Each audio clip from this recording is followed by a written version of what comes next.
it's pretty evenly split here. Look at that. So it's 50% or a little over 50% yes, and then the rest no. So definitely interested in hearing more from you about this. And I'm going to click the slide for you and let you pick back up.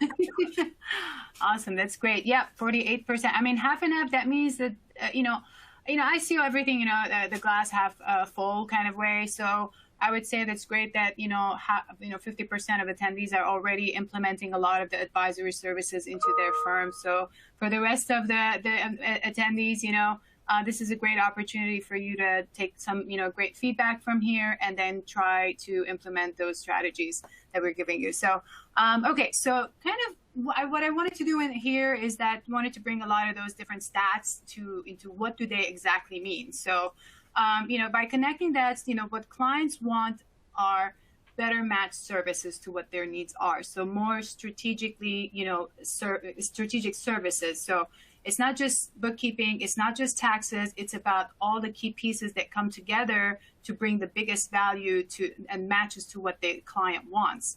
On our end, something that I always focus on is that what is the goal of the client? What is it they want to achieve? Because then the services are going to have to match to that.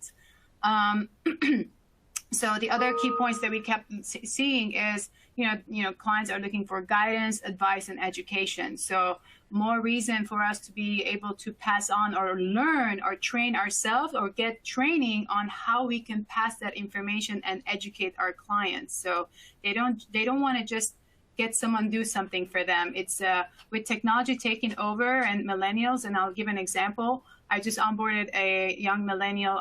I don't know, he's probably 30 years old. I usually work with his dad. And so, we did our first strategy session, connecting this and that on the technology, and he was taking off with the technology. But where he really needed was specific questions that he had. How do I handle this? And how do I handle that? How do I get paid this way or that way? What is it that I should do? It was all questions that had to do with me passing my information, the experience that I have to him. And that is all what he was asking for. And less about the technology of how to hook this up and that one and how to reproduce this and that. So we want to think about, what the client is looking for. Timely response and interaction. I cannot tell you how much, like when I first, way before I became an accountant and I had to go to do my taxes with my husband, somewhere else, and you probably wouldn't get a lot of interaction. And I know this has changed in the past years. Some accountants have remained within that, less interactive, very technical, and that's all great and good.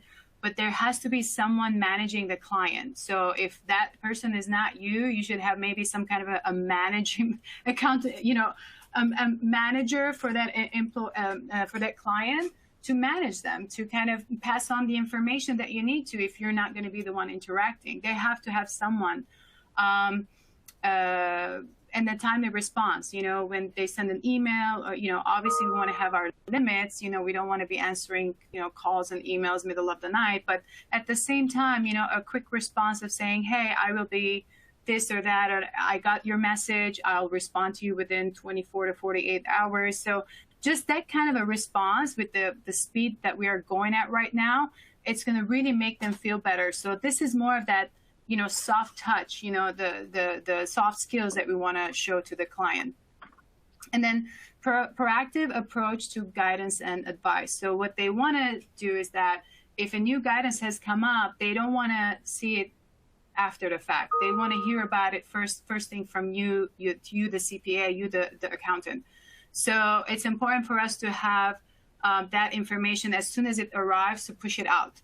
As soon as it arrives to us, to push it out. If we find out something new and might be actually helpful to our clients, it could be a very quick mass email that says, hey, we just found out about this new something that happened in in the rules, and this might be applicable to you. Schedule a call with us, and we'll get you, we'll see if this is applicable to you. It's about pushing that information out constantly. So, putting it all together, the answer is clear. Advisory services are the future of our industry. And I think we should all be helping each other to move towards that goal.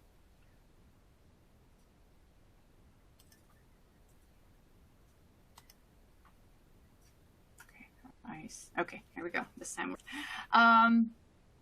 All right, let me see if there's any.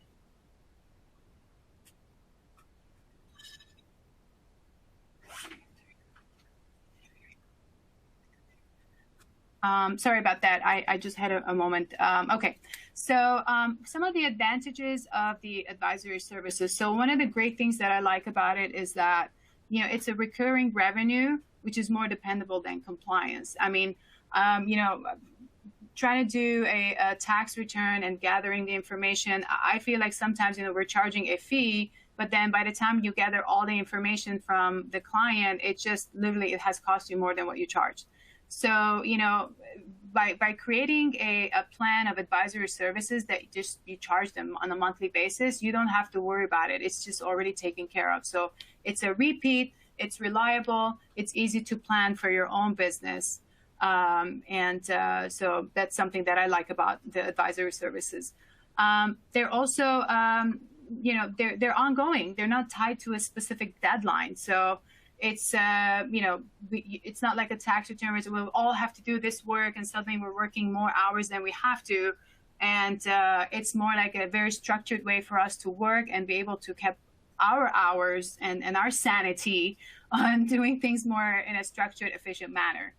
And of course, you can use any area of expertise that you already know. You know, certain knowledge that you already know that you can convert it to an advisory, including tax planning, by the way.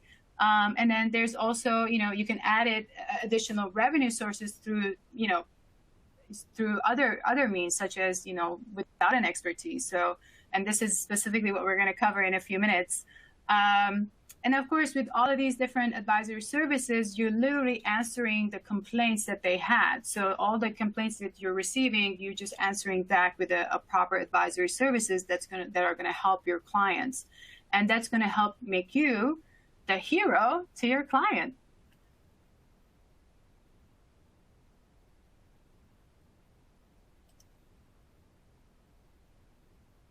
Okay.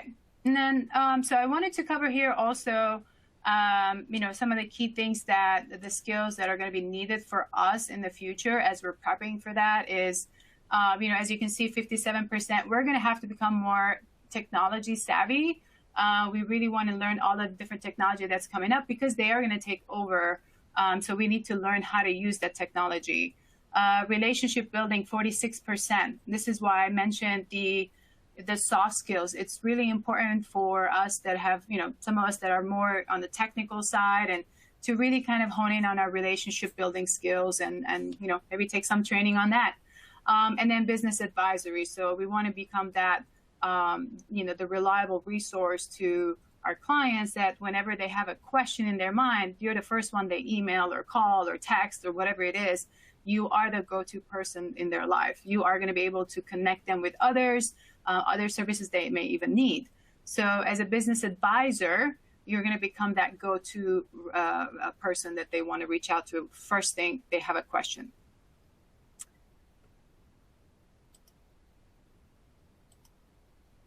Oops. Okay, here.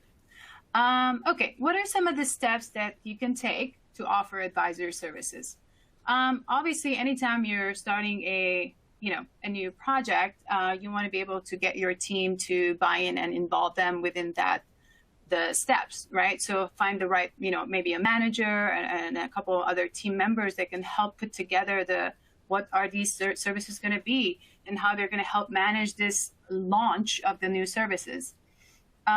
Step 2, review your client list and look for opportunities. You may have clients that are, you know, in a situation that they could afford these additional services, but they could also use those services to go to that next step. If they're not doing maybe some type of a budget, maybe you should offer that. If they do have a budget, but they're not forecasting maybe every quarter, you might want to offer that. So you want to see what are those opportunities that you can offer so you can help them plan for the future. Step 3, leverage technologies for efficiency and automation. So anything simple work, try to use technology as much as possible. And we're going to come to that point again as we cover the next services in business valuation. so the more efficient we are, we're going to open up time for ourselves to be able to spend time with the client instead of spending time typing data into the software and all that. So, and as much integration and automations are possibly to do, you should probably leverage that. Step 4, consider hiring non-accountants to help with, with the expansion plan. So there are certain tasks that could be done by non-accountants that it's just data entry. Just if you teach them and train them, here's where you put this information or that information, you might be able to hire non-accountants to help you expand that specific service line a lot faster. Step 5, plan the delivery and train your team, CPAs or non-CPAs. Plan out when you're going to launch it, how you're going to deliver it, everything. It's all about planning. And I know one of the, answers, a big chunk, I think, was it 28% or 10% that answered the polling questions. They said they don't have the bandwidth. This is where you can collaborate with either other firms that are helping out. I'm always willing to help. And they can help guide and plan it out for you, and then you can launch it. I think helping each other in collaboration is going to be one of the biggest things for us to reestablish our industry and where we stand. Step 6, create 3 value-add advisory service packages to offer. And when I say that, and I mentioned a couple, I said, you can offer budgeting services, you can offer quarterly forecasting, you can offer just advisory sessions. I started with that actually in the beginning.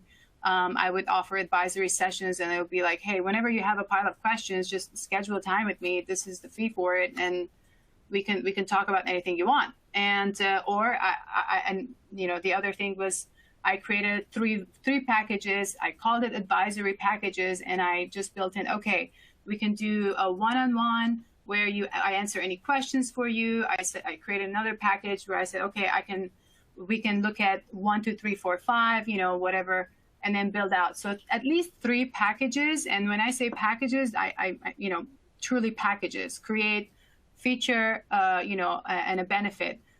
We will do this, and the benefit is this. We will do this, the benefit is this. So stay away from hourly billing, and it's definitely not the future of our business. I switched to value pricing, and I created packages for pretty much every service, including the bookkeeping, the regular accounting, the advisory. Everything is package pricing. It's just going to help you build value instead of having customers nickel and dime everything.